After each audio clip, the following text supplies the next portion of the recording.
বাংলাদেশের ব্যাটসম্যানদের আগামী 1 বছরের বেতন আর বোনাস সব বন্ধ করে দেওয়া উচিত। রোজা হিসাব যদি না দেয় না, আমি নিজে যাই আন্দোলন শুরু করে দিনি। শাহবাগ আন্দোলনে চলে যাবো। সত্যি কথা, তোরা টুকাটুকি কইরা দৌড়ায় দৌড়ায় বল মারবি, রান নিবি। তোরা উপরে বল মারস কে? হ্যাঁ, তোগো হাতে কি জোর আছে নি? তোরা প্রত্যেকটা বল আয়ে আয়ে উপরের দিকে মারস। হ্যাঁ, বুঝি না তোরা বল একটাও দৌড়ায় দৌড়ায় মারবার পারস না। তোরা যে উপর করে বলটা মারস, তোদের বলটা তো অর্ধেক মাঠের অর্ধেকেও দল যায় না। হ্যাঁ, তোর বাপ মা কি পোলাও টিকাও খাওয়াই নাই গো? তাই তো কই, তোগো হেরলে কি এই দশা হয়ে রইছে। আর এত টেহা যে বেতন বোনাস পাস, এটি কি খাস? এটি কি সারাদিন সুইঙ্গামি গিলস? সুইঙ্গামি খাস? আল্লাহ ভাত খাস না? আল্লাহ গো আল্লাহ, আল্লাহ মাফ করুক, মাইনছেরে তুই তুকারি করতাসি। কি দুইটা জায়গা বাংলাদেশের মানুষের ইমোশনাল লিয়া খেলে।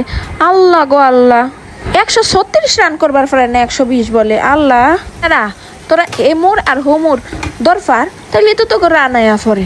তোরা কেল লিগে ফিক্কা ফিক্কি মারা শুরু করস, আর ফিক্কা ফিক্কি মারেও তো তোরা একেবারে মাঠের ওভারে ফাটাবের পারস না। মাঠের অর্ধেকে যায় পরে যায়।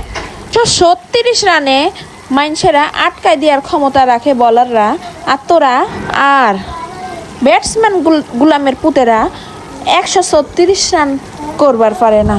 কি আর কোয়া যায়? কি জ্বালা, কি অবস্থা। ঠিক বেতনটা নিতে তো কোনো শরম করে না, বেতন নেওয়ার সময় তো কোনো শরম নাই। আবার লাগেজ ভরা কসমেটিক আনে, বাবা রে বাবা। আবার কসমেটিক আনতে যাই হেরা দুবাই। কি অসভ্য দল, অসভ্য। দূর, মেজাজটাই খারাপ লাগে। আসসালামু আলাইকুম এভরিওয়ান, সবাই কেমন আছেন? আশা করি সবাই ভালো আছেন। আমি আফসানা রহমান আশা, আমার পেজ আফসানাস থ্রিস বেবি। আপনারা সবাই আমার পাশে থাকবেন। আমি চেষ্টা করব আপনাদের যথাযথভাবে ভালো ভিডিও দেওয়ার, আপনাদের আনন্দ দেওয়ার। আমি চেষ্টা করব। আমার অনেক কথা বেঁধে যায়, আমি অনেক কথা সুন্দরভাবে বলতে পারি না, এর জন্য আন্তরিকভাবে দুঃখিত আমি। আমার পাশে থাকবেন আপনারা। আমি চেষ্টা করব আপনাদের সামনে সুন্দর ভিডিও আনার জন্য। আমার ভিডিওগুলো আপনাদের ভালো লাগলে অবশ্যই শেয়ার করবেন। আমি ইনশাল্লাহ ভালো কিছু দেওয়ার চেষ্টা করব। আজকে আপনাদের সাথে কথা বলতে বলতে আমি বিরিয়ানি রান্না করে ফেললাম।